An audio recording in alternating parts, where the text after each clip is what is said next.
জেরিন নিয়েছিল আবিরের উপরে চরম প্রতিশোধ। হঠাৎ করেই চা বাগান থেকে চাকরি চলে যায় আবিরের, চাকরি চলে যায় লাবুর বাবারও। জেরিন নিয়েছিল আবিরের উপরে চরম প্রতিশোধ। হঠাৎ করেই চা বাগান থেকে চাকরি চলে যায় আবিরের, চাকরি চলে যায় লাবুর বাবারও। আসলে এটাও জেরিনেরই কাজ সাজে, কিন্তু আবিরকে কোনোভাবেই লাবণীর কাছ থেকে আলাদা করতে পারেনি।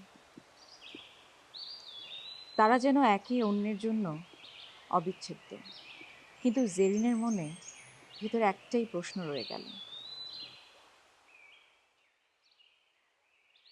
কেন আবির তাকে ছেড়ে গেছে। আবার আসবেন? জানি না, একই জায়গায় বারবার ফিরে আসা কি দরকার বল? এই অল্প জীবনে দ্বিতীয়বার একই জায়গায় আসা ঠিক হবে? আচ্ছা শোন, আমার লেখা বই কিছুদিনের মধ্যে প্রকাশিত হচ্ছে, আমি তোমাকে পাঠিয়ে দিব। আমার লেখা প্রথম বই তুমি পড়বে অক্টোবর। জি।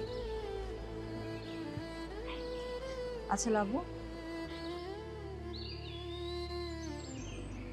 তোমাকে একটা জিনিস দিলে তুমি রাখবে?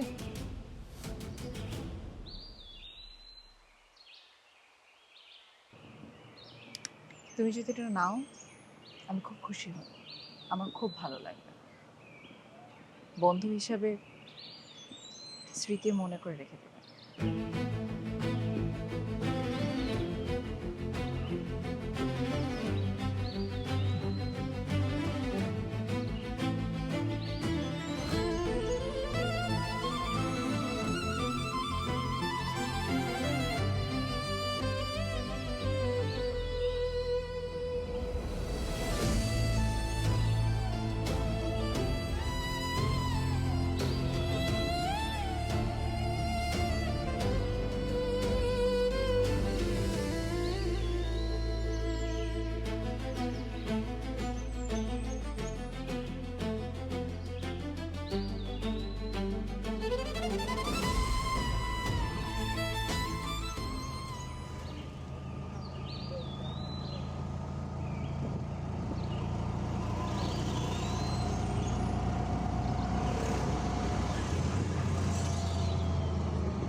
কেমন আছো?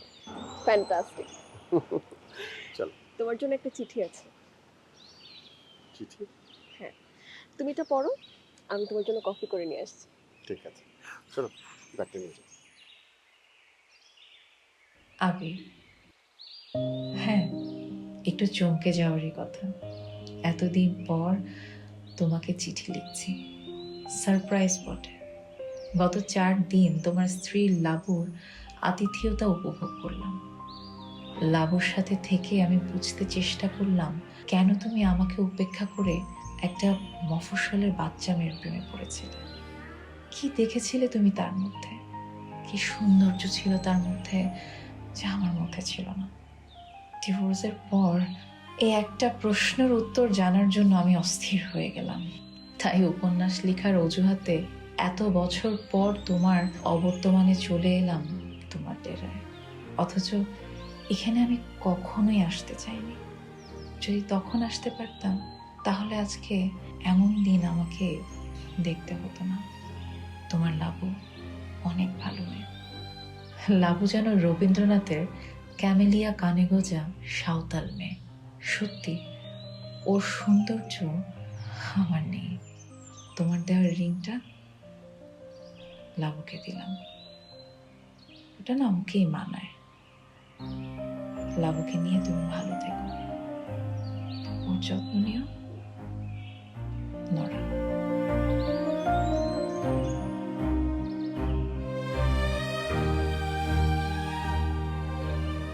নোরা এসেছিল দেখতে আমরা সুখে আছি কিনা। আমরা কি সুখে আছি?